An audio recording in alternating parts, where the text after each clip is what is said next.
Olá, olá pessoal, boa noite. Eu queria primeiro me desculpar, que eu disse que a gente começaria esse Periscope hoje às 10h30 da noite, mas o fato é que eu não consegui fazê-lo por conta de tarefas de trabalho e tarefas domésticas que me impediram de começar no horário marcado.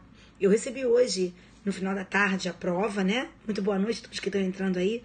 Eu recebi hoje, no final da tarde, a prova e fiz a leitura da prova ainda há pouco, depois que cheguei do trabalho, né? Que bom que vocês estavam esperando.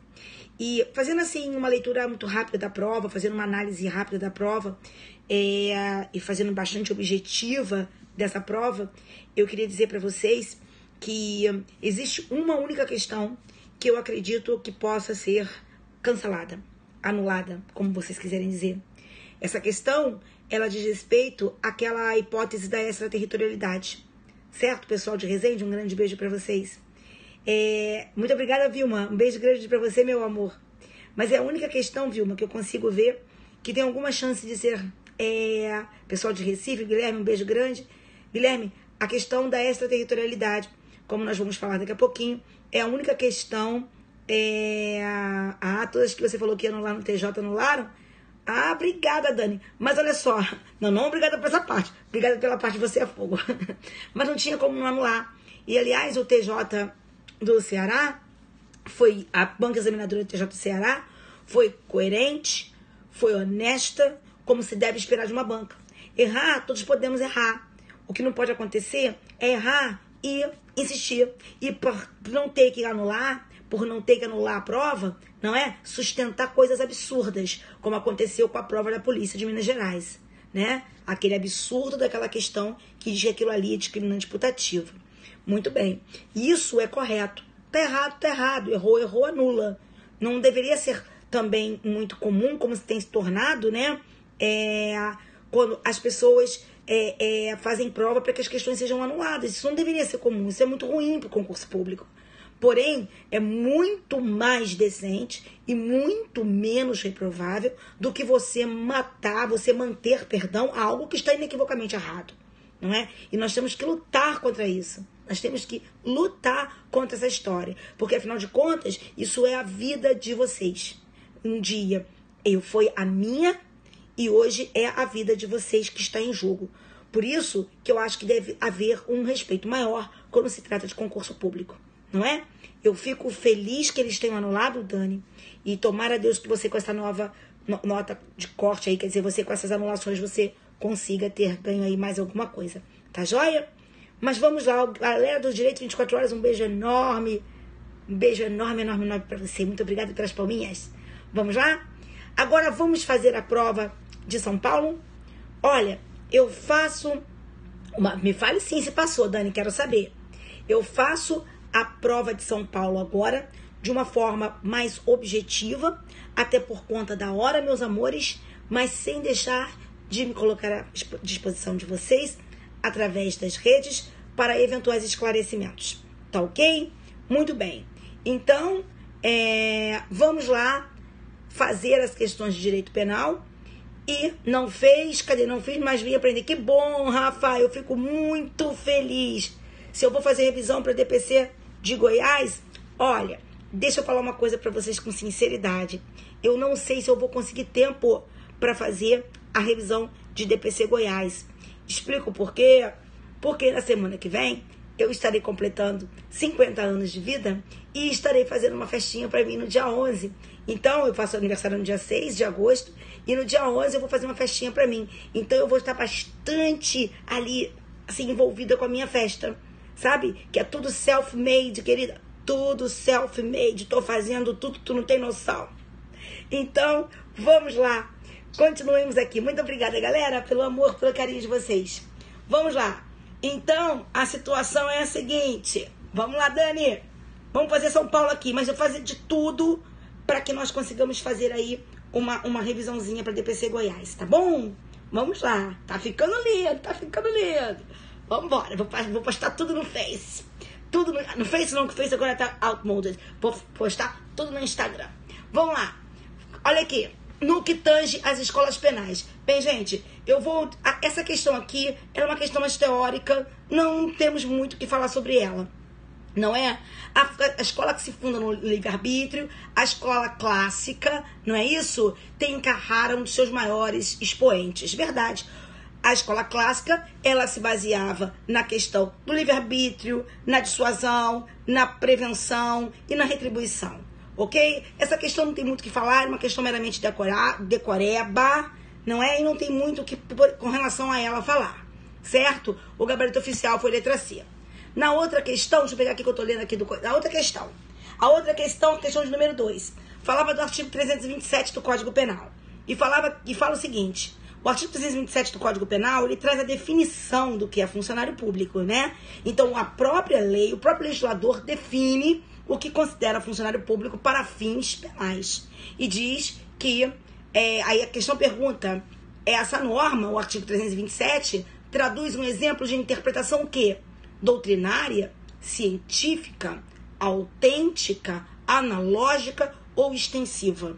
Bem, é óbvio que a resposta é o que, gente? Quando a própria lei traz a definição, não é?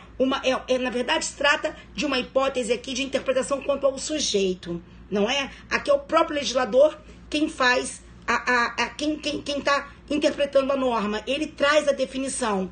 Trata-se de interpretação autêntica. Muito bem. Se você estivesse ligado no lance, você jamais marcaria doutrinária ou científica. Até porque interpretação científica é interpretação doutrinária. Tá certo? Agora, deixe-me dizer, é a mesma coisa. Então, ou era A ou era B. Jamais poderiam ser as duas e jamais poderia ser qualquer uma das duas. Óbvio. Então, é a interpretação autêntica. Só quero fazer uma pergunta para vocês, porque em todo periscope meu, ainda que seja de correção de prova, eu gosto de falar de outras coisas que poderiam cair. Meu amor, se perguntasse para você se a questão por exemplo, da exposição de motivos do Código Penal. A exposição de motivos do Código Penal é interpretação doutrinária, autêntica, analógica, extensiva ou histórica. O que você marcaria? Doutrinária. Exposição de motivos não é interpretação autêntica, porque ela não está no corpo da lei. Ela não foi feita pelo legislador, mas pelos doutos que auxiliaram na confecção, na elaboração da lei. Então, exposição de motivos é interpretação doutrinária, não é interpretação autêntica, como muitos dizem, ok? Mas aqui na questão era a interpretação autêntica, a interpretação do artigo 327. Joinha? Muito bem. Então, vamos fazer a próxima. Essa questão aqui, gente, é a questão que eu vejo possibilidade de recurso na prova, certo? Essa questão, ela fala de um homem que pratica um crime no estrangeiro. Lá no estrangeiro, ele foi condenado a uma pena de 4 anos que foram integralmente cumpridos. Ou seja, ele foi condenado a uma pena de 4 anos e cumpriu essa pena de 4 anos lá no estrangeiro. Lá no estrangeiro, condenado a 4, lá no estrangeiro cumpriu os 4. Aí depois se diz que pelo mesmo crime, ele foi condenado no Brasil a uma pena de 8 anos de prisão, certo? Então lá no estrangeiro condenado a 4, cumpriu os 4, depois foi condenado aqui no Brasil a 8. Aí o gabarito da questão diz que ele ainda deverá cumprir 4 anos de pena no Brasil, 4 anos de prisão no Brasil. Evidentemente, isso com base penal que manda que se compute o tempo de pena cumprido no estrangeiro. Só que tem um problema essa questão. Essa questão, ao meu ver, deverá ser anulada. E por que essa questão, ao meu ver, deverá ser anulada? Porque eles esqueceram de uma coisa. Vejam, queridos, a questão não fala se isso aqui é hipótese de extraterritorialidade condicionada ou incondicionada. Entendeu? Ela não fala. Por quê? Só teria que cumprir os 4 anos no Brasil se tratasse de hipótese de extraterritorialidade incondicionada. Certo? Só que a questão não fala. Porque se for hipótese de extraterritorialidade condicionada, ele nem poderá ser julgado, nem poderia ser julgado, e nem se submeteria à aplicação da lei brasileira. Por quê? Porque uma das condições para a extraterritorialidade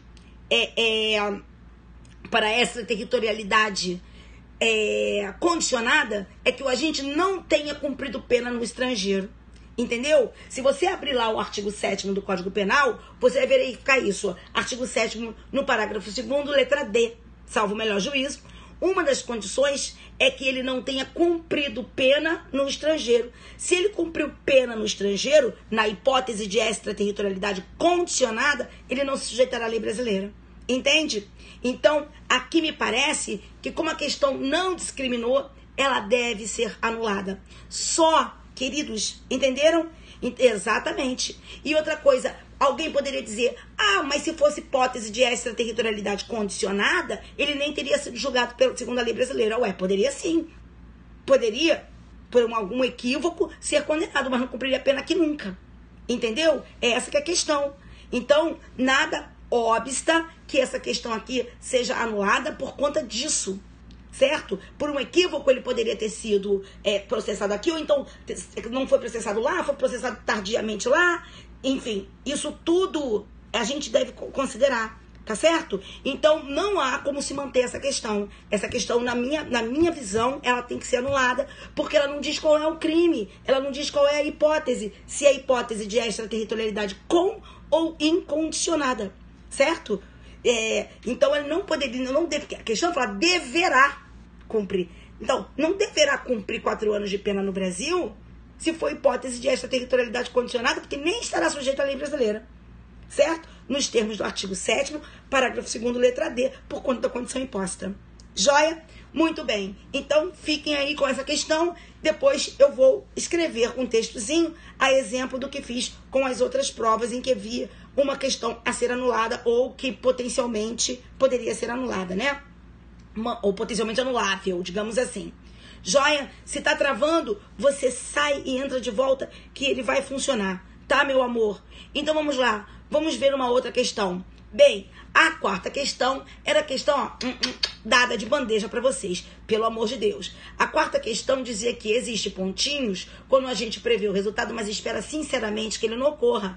E configurar-se-á, quando a vontade do agente não está dirigida para a obtenção do resultado, pois ele quer algo diverso, mas prevendo que o resultado possa ocorrer, assume assim mesmo a possibilidade da sua produção.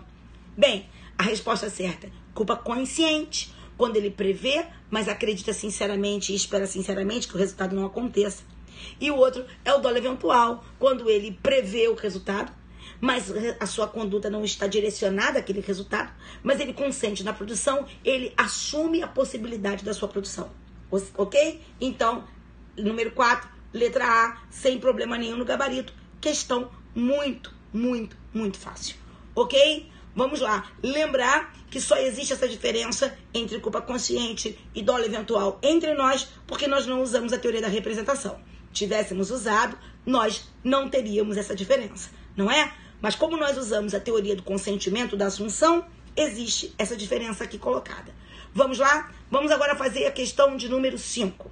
Olha, gente, a questão do direito penal que trabalha com a necessidade. Essa aqui foi uma das questões mais difíceis da prova. Não é difícil. A prova não estava difícil. Essa questão é uma das mais complicadas da prova, sem que seja complicada.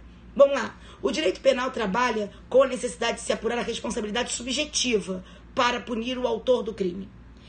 No que concerne a responsabilidade objetiva, ou o que é responsabilidade objetiva?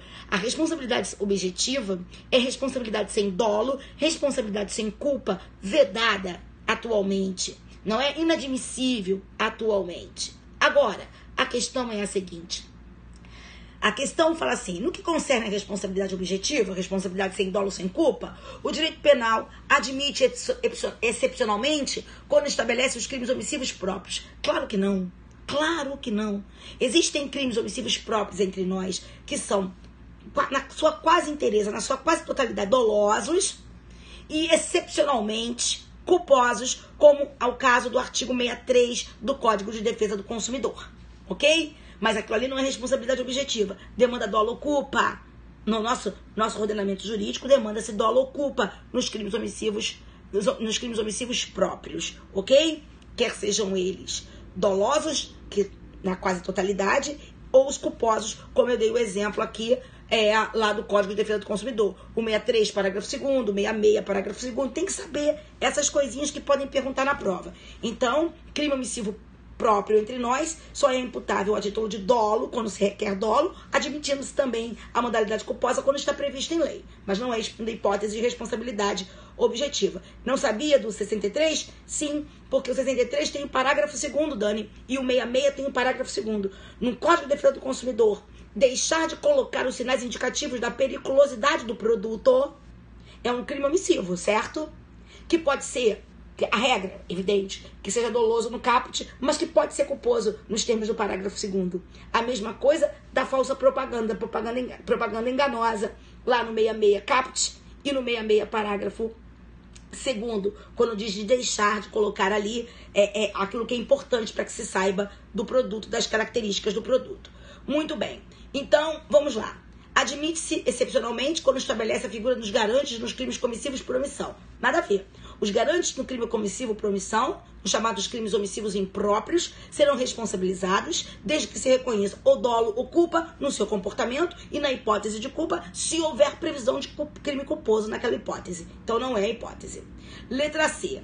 Admite-se excepcionalmente quando determina a punição do coautor particular nos crimes cometidos por funcionários públicos? Óbvio que não. Um agente particular pode responder pelo mesmo crime do agente público? Sim, pode, quando ele conhecer a condição de funcionário público do outro e aderir ao comportamento do outro, conhecendo essa sua condição. Então é óbvio que não era. Não se admite em hipótese alguma e está errado. A resposta certa, letra A, admite-se excepcionalmente quando pune aquele que agiu em estado de completa embriaguez culposa. Sim, gente, isso é apontado pela doutrina, não é? A adoção da teoria da actio libera em causa, no que tange a hipótese de embriaguez culposa, é por muitos vista como resquício de responsabilidade objetiva. Inclusive, o Paulo José da Costa Júnior, citado lá pelo Masson no livro dele, quem tem ali o livro do Masson, vai verificar que está lá transcritazinha uma citação do Paulo José, em que o Paulo José diz, ora, aqui no que tange a embriaguez culposa, no artigo 28, no inciso 2, o legislador, a dizer que não é afastada a culpabilidade, ao não excluir a imputabilidade, o que ele está fazendo é, sem confessar, adotar a teoria, adotar uma responsabilidade objetiva, uma responsabilidade sem dolo, uma responsabilidade sem culpa. Ok? Então, um beijo grande, Mari, um beijo enorme. Vamos lá? Então, a letra E é a resposta correta. Ok? Vamos lá. Número 6. Queridos, no que concerne ao artigo 107 do Código Penal, lembrar o seguinte, todas as questões estão colocadas no meu Instagram e todas essas questões que estão colocadas... Valeu, Rafa! Todas as questões que estão colocadas aqui, que foram cobradas na prova de São Paulo, estão no meu Instagram com o gabarito oficial, tá? Esse Periscope se destina a discutirmos a prova e falarmos um pouquinho da questão doutrinária na prova. Joia? Vamos lá. No que concerne ao artigo, meu amor, muito obrigada, no que concerne ao artigo 107 do Código Penal, que enumera as causas distintivas de punibilidade. Gente, olha aqui, ó, todas as que falarem que é rol taxativo, tu podes, cortar, porque o rol do 107 não é um rol taxativo. O rol do 107 é um rol enumerativo, viu, Dani? Viu, Areli? Linda do meu coração? O rol do 107 é um rol exemplificativo. Ele não é um rol taxativo. Não é um rol taxativo. Então, a letra D e a letra E eram para ser cortadas na hora. A letra C era para ser cortada porque ela diz que o indulto não está no 107. E ele está no 107. A outra, letra A, diz que a incapacidade mental superveniente é causa distintiva de punibilidade. Claro que não é. Artigo 41 do Código Penal, certo? Então só sobrava o quê? A letra B. O rol do 107 é um rol exemplificativo, já que são admitidas pela legislação causas que não estão ali contidas, como, por exemplo, a suspensão, o cumprimento da suspensão condicional do processo nos termos do artigo 89 da Lei 9.099. Por quê? Cumprida a suspensão condicional do processo, cumprido o período de prova sem intercorrência, declara-se extinta a punibilidade. Então, isso não está no artigo 107, está fora do artigo 107, como, aliás, existem várias causas extintivas de punibilidade que não estão no 107. Um exemplo, outro, o pagamento do tributo, gente, que é causa extintiva da punibilidade nos crimes contra a ordem tributária, ok? Agora, dessa questão, eu quero pegar um pontinho e perguntar para vocês uma coisa. Vamos pegar aqui uma das respostas que estava erradas, e vamos, uma dessas aí erradas, e vamos trabalhar um pontinho dela. Olha só, a questão na letra E, que está errada, porque diz que o ROI é taxativo, diz que as causas supralegais de punibilidade não são reconhecidas pela jurisprudência. Então, vamos lá. A questão está dizendo que causas supralegais de extinção da punibilidade não são reconhecidas pela jurisprudência. Vamos imaginar que isso caísse na tua prova lá de Goiás. Hein, Ivandro? Vamos lá. Vamos lá? Vamos imaginar que isso caísse lá em Goiás para você. Você que vai fazer a prova de Goiás. Você que vai fazer a prova da Defensoria Pública aqui do Rio de Janeiro. Certo? Vamos lá. Provas que estão próximas, que estão aí na agulha. É errado ou é certo? A jurisprudência admite causas supralegais de extinção da punibilidade? Admite sim, Galvão, querido do meu coração. Admite sim. E um exemplo disso, o Beautiful, é a própria súmula 554 do Supremo, 554 do Supremo Tribunal Federal, entendimento sumulado do Supremo Tribunal Federal, no sentido de que quando se paga o cheque sem fundos, o estelionato com cheque sem fundos, depois do recebimento da denúncia, não obsta ao prosseguimento da ação penal. Ora, se eu fizer uma interpretação ao contrário, eu vou saber que se for pago o cheque antes do recebimento da denúncia, isso extingue a punibilidade e obsta ao prosseguimento da ação penal. Então, o pagamento do cheque sem fundos, como causa extintiva da punibilidade, criação doutrinária, criação jurisprudencial consagrada na súmula 554 do Supremo Tribunal Federal. É ou não é? Então, cabe sim à jurisprudência, acata causas supralegais de extinção da punibilidade. Fechamos ou não fechamos? Essa é quente ou não é para cair? Pelo amor de Deus, de uma prova tu vais tirando a outra. Ok, queridos? De uma prova a gente vai tirando a outra. Joia? Então, vamos lá. Queridos, opa, muito bem, exatamente, show de bola, Rafa, tá arrebentando aí, eu fico feliz de vocês estarem assim, afiadíssimos. Vamos lá? Agora, a questão de número, deu ruim não, não deu ruim não, a questão de número 7, queridos, a questão de número 7, ela era uma questão, digamos assim, decorebinha, como diriam os atores da novela das 8, certo? Mas, escute, porque você tem que entender uma coisa. DPF, vamos fazer, se Deus quiser, tem muita coisa, tem muita prova arrebentando por aí, né, gente? Para tudo! Ó, a revisão de DPF, inclusive eu quero te convidar para que você assista a minha revisão para delegado de Polícia Federal através do Master Juris, do Descomplica Concursos. Eu vou fazer ao vivo pelo Master Juris Descomplica Concursos, eu acho que no dia 15 agora de agosto, tá bom? Mas vamos lá. Agora, a questão da ação penal privada subsidiária. Era uma questão decorebinha, como eu disse, mas é uma questão decorebinha, mas que não era difícil, não. Sabe por que ela não era difícil, queridos? Porque ela aqui, ó, quer dizer, não era difícil se nós agregássemos o conhecimento doutrinário, não é? A lembrança da ação penal cabível para esses crimes aqui, do jeito que está estabelecida na lei. Por quê?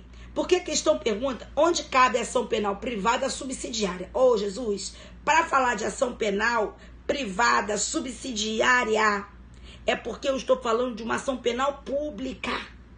Em que se o Ministério Público não deflagrar, o Ministério Público não fizer seu papel, aí vem o cara na ação penal privada subsidiária. Que jamais, e lembrar que a ação, na verdade, jamais deixa de ser pública, que o Ministério Público poder retomá-la. Não é isso? Mas a questão aqui é a seguinte: só cabe ação penal privada subsidiária quando se trata de um crime de ação penal pública.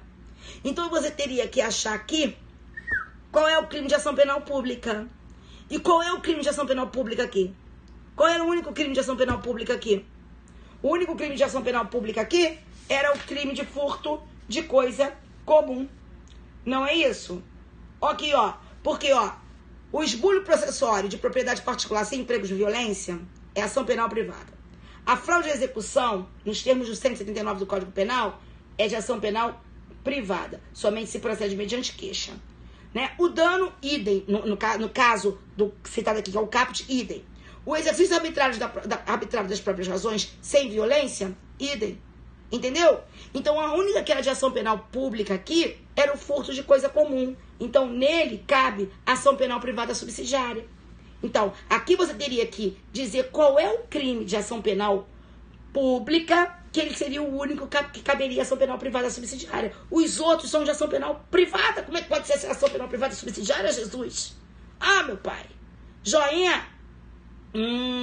Você colocou exercício arbitrário, Pertinho? Mas o exercício arbitrário tem que ver, porque olha aqui, ó, presta atenção. A questão falou assim, 345, parágrafo único, ainda quer que tu decores a lei. Isso que eu não me conformo com um negócio desse. Isso aqui não mede conhecimento de ninguém, Jesus. Porque tu tinhas que estar com isso decorado na cabeça, o que era de ação penal privada. Mas essa decoradinha aqui era mais fácil, gente. Cá pra nós. Não vamos também falar mal da prova, não. Porque a prova, no total, achei a prova boa. A exceção daquela questão da extraterritorialidade. Não é? Então, olha aqui, ó. Se não há emprego de violência, somente se procede mediante queixa. É de ação penal privada. Ok? Muito bem. Então, vamos lá. Continuando, podemos continuar? Questão de número... Para. Que essa questão de número 8 é outra problemática. Sou obrigada a te dizer. Tu vai escutar aí, hein? Tu vais escutar aí. Listen to me, que tu vais escutar. Mas eu quero talk to you. É outra questão complicadinha. Embora... Como é que eu vou falar? Peraí, deixa eu primeiro explicar. E o listen to me fica aí, sit down e vamos pay attention. Pelo seguinte. Essa questão, gente, diz respeito a uma das questões, assim, a um dos temas mais polêmicos dos dias atuais. Sabe, Danizinha? Dos temas mais polêmicos dos dias atuais. A questão é a seguinte. A Maria e Mariana, elas são homossexuais. Tá ok? Ok? Não é isso? Só que a Maria passa a manter relação sexual com um homem. Então é bi, né? Aí a Mariana flagra a Maria com um cara. Mariana enlouquece. A Mariana, quando vê a Maria naquela situação, Jesus, olha pra cá. Quando vê a Maria naquela situação, Mariana pira total. Aí a Maria não é brincadeira não, Maria é do mal, hein? Maria olha pra Mariana e diz assim pra Mariana, em tom de escárnio. Olha só, a que tá traindo diz pra traída. A que foi flagrada lá com o cara, no ato sexual, olha pra sua companheira, a mina pira, e diz assim, olha aqui, ó, você é chucra, você é burra. Ah, gente, agora não tem pra brincar nisso aqui, não.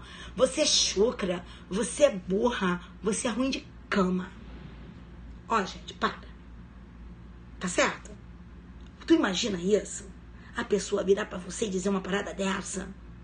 A Mariana, se era a mulher da Maria, se era a par da Maria, ora, a Mariana enlouqueceu, a Mariana pirou. Qualquer um de nós piraria numa relação homossexual, heterossexual. Nada disso é importante. Nada disso é importante. Certo? E aí, tu imagina, cara, a pessoa virar pra você agora falando, cara, chucra, burra, ruim de cama, e você gosta de ser traída, e tu não vai fazer nada porque tu é covarde, você é medrosa. Aí acabou comigo, irmão. Me chamar de covarde medrosa? Ah, acabou comigo. Aí foi questão de prova. Aí o que aconteceu? Olha só. Gente, a pobre da Mariana, agora veio. A pobre da Mariana, tomada por violenta emoção. A traída, gente, não é só questão de ser traída. Ela foi traída e ela foi completamente esculachada, como se diz na prática, pela outra, pela Maria. E então ela, tomada por violenta emoção, ela pega uma arma de fogo e tal, contra a cabeça de Maria, que morreu imediatamente. Só não dá pra entender, né, minha querida, como é que Mariana tava aí com essa arma, né? Porque se Mariana já foi pra lá com arma na mão pra matar Maria, fica difícil, mas tudo bem. Entenderam? Pelo que a questão diz, com dolo de ímpeto, sob domínio de violenta emoção, provocada por injusta provocação da vítima, a Mariana atira e mata a Maria. A Maria, exatamente, esqueceram esse detalhe, Alane, morre imediatamente, gente. A questão aqui é perguntar o seguinte: qual foi o crime que a Mariana praticou? Certo? Queridos, a resposta do gabarito e a minha resposta também seria que o crime da Mariana é um homicídio privilegiado. Por quê? Escute. Porque eu sou adepta da corrente que sustenta que o crime de feminicídio, a forma qualificada do homicídio, caracterizada pelo feminicídio, é uma qualificadora de cunho subjetivo. Para mim, o feminicídio não é objetivo. Para mim, o feminicídio é subjetivo. E como tal, agora, gente, presta atenção, agora é sério. Só fiz aquela brincadeira inicial pra gente começar, mas isso é seríssimo. O feminicídio é uma qualificadora de cunho objetivo. Pra mim, é uma qualificadora de cunho subjetivo. Não é de cunho objetivo. E se eu digo que ela é de cunho subjetivo, a qualificadora do feminicídio jamais será compatível com o privilégio. Onde houver privilégio, sai o feminicídio. Tá entendido isso? Para mim, há uma incompatibilidade entre o feminicídio, qualificadora do homicídio, e o privilégio. Se a razão para matar foi o fato de estar sob domínio de violenta emoção, logo em seguida a injusta provocação da vítima, eu não posso ter feminicídio. Para mim, tá aqui, é só um homicídio privilegiado. Ok? E não importa se praticado pela companheira ou pelo companheiro, não importa se o sujeito ativo é homem, se é mulher, isso não importa. Só, meu amor, não é questão, não. Torpe não dá pra ser, não. Pretinha, não dá pra ser. A pessoa ser chamada de chucra, de burra, de ruim de cama. Não, isso aí não é torpeza, não, meu amor. Isso aí, e ainda dizer o seguinte, então é covarde, tô fazendo a mesma coisa, é covarde. A questão é que, torpe não rola, minha linda, torpe não rola. Torpe é motivo nojento, motivo abjeto pra matar alguém, sabe? Não é o caso. O grande lance aqui, sabe, gente? O lance não foi o chifre. Exatamente. O lance, direito 24 horas, é que não foi o chifre, meu coração. O lance foi o que ela falou. Vamos lá. Mas eu disse que pra mim é subjetiva. Eu também tenho que dizer que muitos na doutrina, como o meu querido amigo Kleber Masson, diz que é subjetiva. Porém, eu não posso sonegar nenhuma informação a vocês. E eu quero dizer que o STJ, anote aí, eu fui buscar antes de nós começarmos, porque eu dei aula outro dia sobre isso, e eu anotei esse julgamento do STJ. Anota aí, STJ HC 430-222. Alguém me ajuda aí, na galera que tá seguindo. HC 430-222. O STJ disse que esta qualificadora, ela é de cunho objetivo. Joia, direito 24 horas, lindona, Carlos, obrigada, Dani, obrigada, DPC Marques, obrigada, linda do coração, Alane, nossa, HC 430-222, oriundo de Minas Gerais. O STJ disse, sabe o que, meu amor?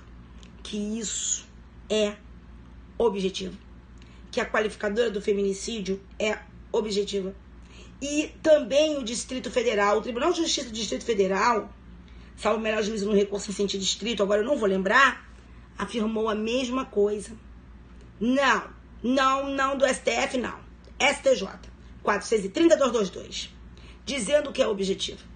Então, se você reconhece que isso é objetivo, aí já morre aquela explicação. Porque, olha só, um homicídio qualificado privilegiado pode existir? Pode, se a qualificadora for objetiva. Mas um homicídio qualificado privilegiado não pode existir se a qualificadora for de cunho subjetivo. Por isso que para mim é só privilégio, porque o feminicídio é subjetivo para mim, para maçom. Mas há quem diga que é qualificadora de cunho objetivo, como disse aqui o STJ, perdão, e o Tribunal de Justiça do Distrito Federal. Então, eu posso dizer na sinceridade, meu amor, vai dar problema também essa questão. Essa questão é outra questão que vai dar problema, sabe? Porque, na verdade, eu tenho isso aqui meio complicado. Vai dar para dizerem não é, não tinha resposta. Para quem entende que isso aqui é objetiva, né? É um feminicídio, tá? Então pode ser tanto a A quanto a C, depende do que você acha. Na doutrina tem sido majoritário sim, meu amorzinho, que isso aqui seja de cunho subjetivo, tá? Isso aqui tem que ser de cunho subjetivo, boa, gente. Tá certo? Pra mim, exatamente, Andressa, pra mim isso não é feminicídio, porque pra mim é subjetiva e ela não matou por questão do sexo feminino, sabe, linda? Mas fica aí na conta de vocês, porque pode ser que essa questão seja anulada. Pode ser. Vamos para a questão de número 9. Entenderam a minha explicação? Entenderam a minha explicação? Vamos lá. Agora, eu não vejo nenhuma razão do sexo feminino. Por isso eu tô falando pra mim, se você... Olha só, linda.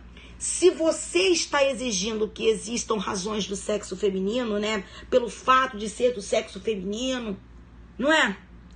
Aí não é o caso aqui.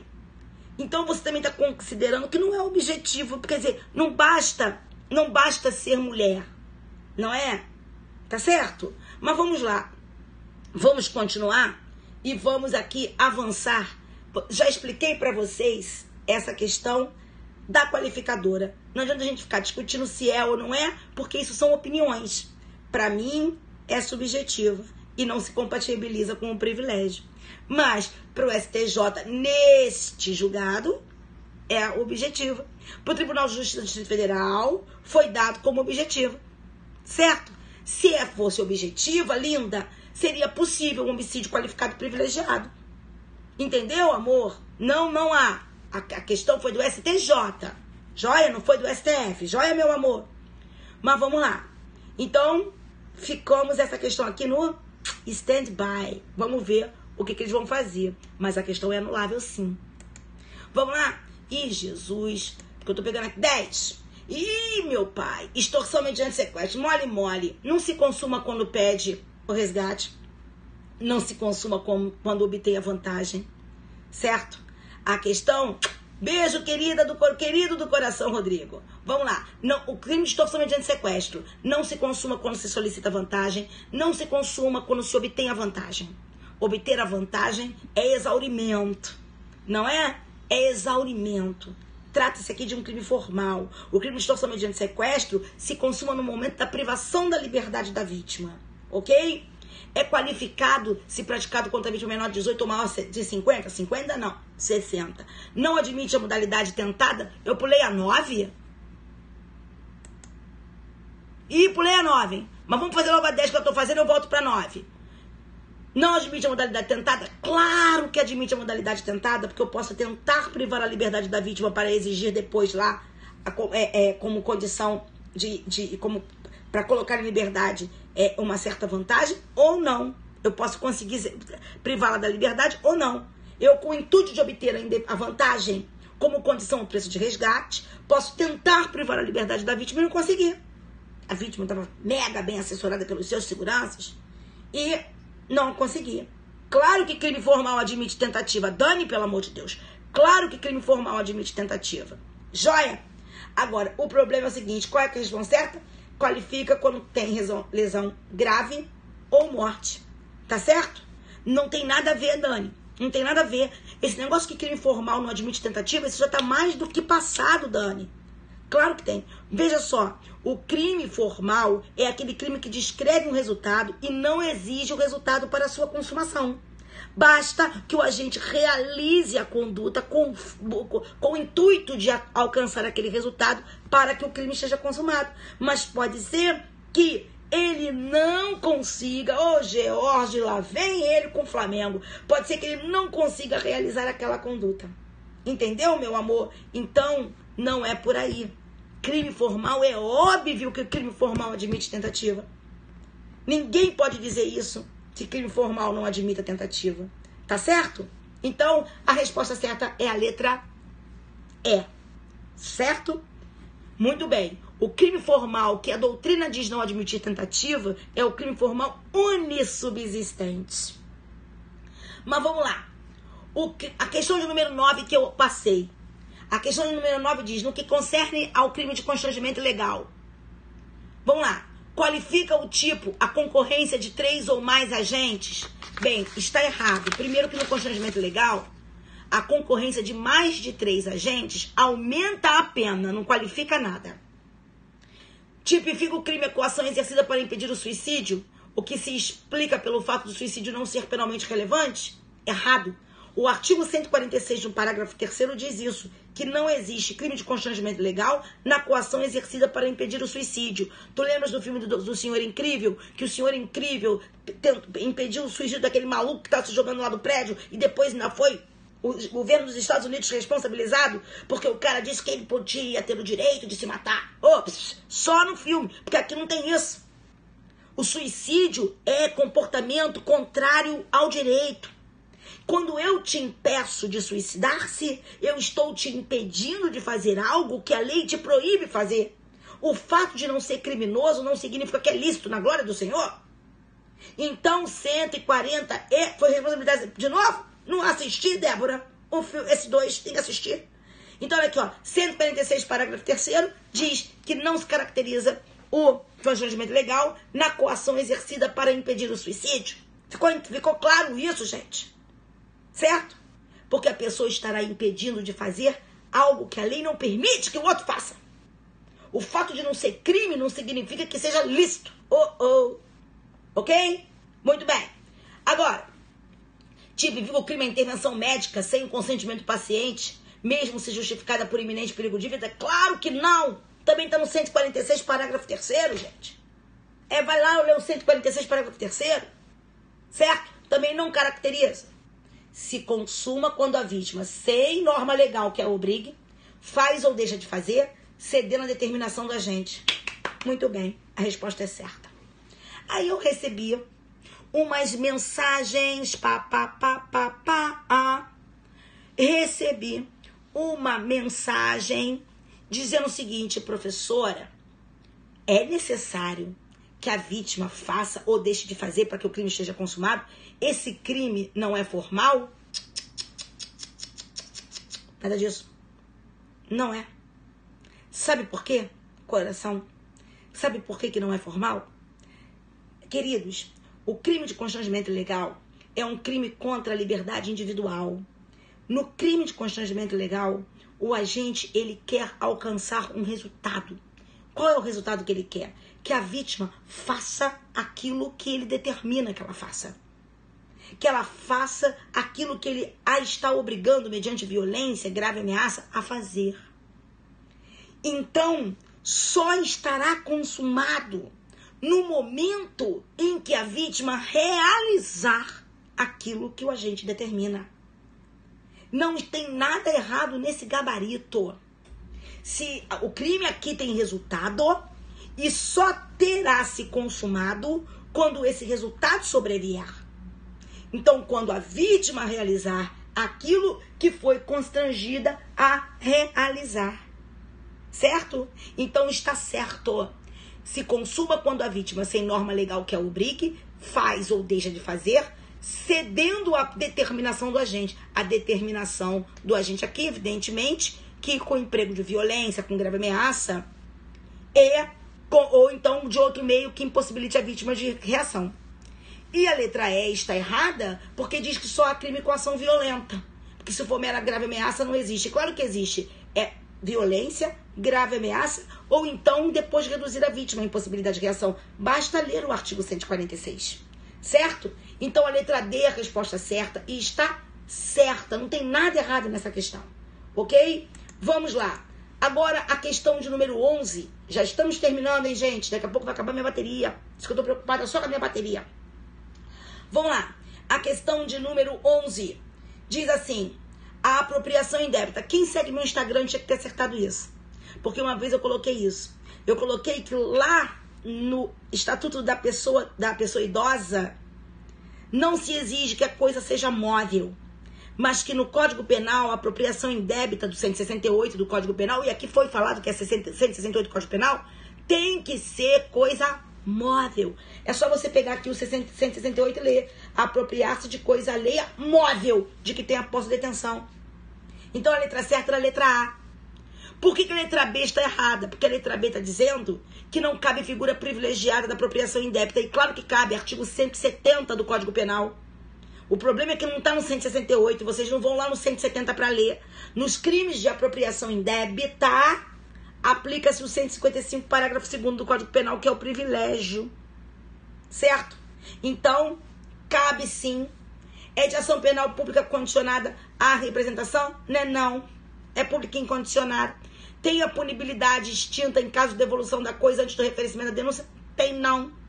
No caso, se for antes do recebimento, o máximo que tem um arrependimento posteriorzinho, básico. Vamos lá. Torna-se qualificada quando a vítima é entidade de direito público ou instituto de economia popular? Nem existe essa previsão. Essa previsão existe como causa de aumento de pena para o estelionato no 170, parágrafo 3º, só Jesus. Ok? Hein? Então, letra A, na glória de Deus. Ok? Letra A. Essa questão não era tão fácil, não. Porque muita gente aí ficou na dúvida, por exemplo, com relação a esse privilégio, que não conhece o 170. Vamos lá, queridos? Ô, Jesus, como é que óculos é lindo? Uma pessoa de 4 olhos vai ficar bonita como, gente? Eu não gosto, não. Eu fico muito mal com esse 4 olhinhos meu aqui, meu pai. Não gosto. Sabe por quê? Me sinto mal, ó. Fica segurando aqui atrás. A pessoa orelhuda fica segurando aqui atrás, dói. Não pode ficar bem, eu me sinto mal. Todo mundo que usa óculos eu acho lindo. Agora, a pessoa aqui eu não gosto, não. Mas vamos lá. Então, gente, passando aqui, a pessoa corrigindo prova, a outra falando no óculos, meu pai. Levantou meu astral, porque eu acho todo mundo bonito de óculos, mas eu me acho terrível de óculos. Vamos lá na glória do Senhor. Questão de número 12. Ah, gente, olha só, pelo amor de Deus. Que é correto afirmar aqui nessa de número 12? A pessoa diz direito 24 hours, você é tudo. Vamos lá. O crime de assédio sexual é punido mais gravemente se for cometido por homem contra mulher? Para. Apenas pessoas dignas são objeto de proteção penal? Para. O que é pessoa digna, gente? O que é pessoa digna? Hein? O fato típico, é fato típico induzir menor de 18 anos a presenciar ato libidinoso diverso da conjunção carnal, a fim de satisfazer lascívia própria. Está correto, gente. Está correto, está previsto na lei, no artigo 218 do Código Penal. Vamos abrir lá rapidamente. No artigo 218 do Código Penal, nós vamos encontrar, tá certo? No 218 do Código Penal, assim, ó. Praticar na presença de alguém menor de 14 ou induzi-lo a presenciar conjunção carnal ou ato libidinoso a fim de satisfazer a própria lascívia ou a lascívia de outrem, né? Então, 218A do Código Penal, tá certo? Não se pune a violação sexual mediante fraude. Para! Hein? Pelo amor de Jesus, vamos abrir o Código Penal na glória, Senhor, e vamos lá ver o 215? Muito bem. Cadê? A 11, você disse que o gabarito era A? A 11? Pera, qual é a 11? Pera, rapidinho, João. Rapidinho, que eu tô mamãe tá fazendo assim, ó. A 11, o gabarito é a letra A. Sim, senhor. A 11, o gabarito é a letra C? Não. O 11, o gabarito é a letra A. É a questão certa. Quem falou que é a letra C? Onde vocês viram isso que é a letra C? Hein, gente? Ah, tá. C na prova 4. Se toca aí, gente. Aqui depende do tipo de prova. É a que fala que só tem objeto material, coisa alheia. Tá ok? Então vamos embora. Eu me levei até um susto agora. Tá certo? Claro que sim. A questão certa da apropriação indébita é que diz que o objeto material tem que ser coisa alheia móvel. Joia. A minha prova 1, né? A minha prova 1. Foi a que me mandaram aqui. O Carlos Henrique, a quem eu quero inclusive agradecer. Vamos lá? Então vamos lá, gente. Ah, meu Deus, agora eu perdi, gente. A 12. Claro que se pune a violação sexual mediante fraude, está errado. E diz que só se pune favorecimento à prostituição se a pessoa tiver intuito de lucro. Claro que não. Mesmo sem intuito de lucro, gente, é punível, tá certo? Vamos lá. Então, a alternativa. Mas eu não tô lendo, não. Eu não li as alternativas, não. A alternativa certa da 12 é que fala que é fato típico induzir menor de 14 a presenciar atos de libidinagem diversa da conjunção carnal a fim de satisfazer lascívia própria. Tá ok, amor? Muito bem. Vamos para 13? Gente, o que é vendício fume, hein? O que é vendício fume? Fala aí pra mim.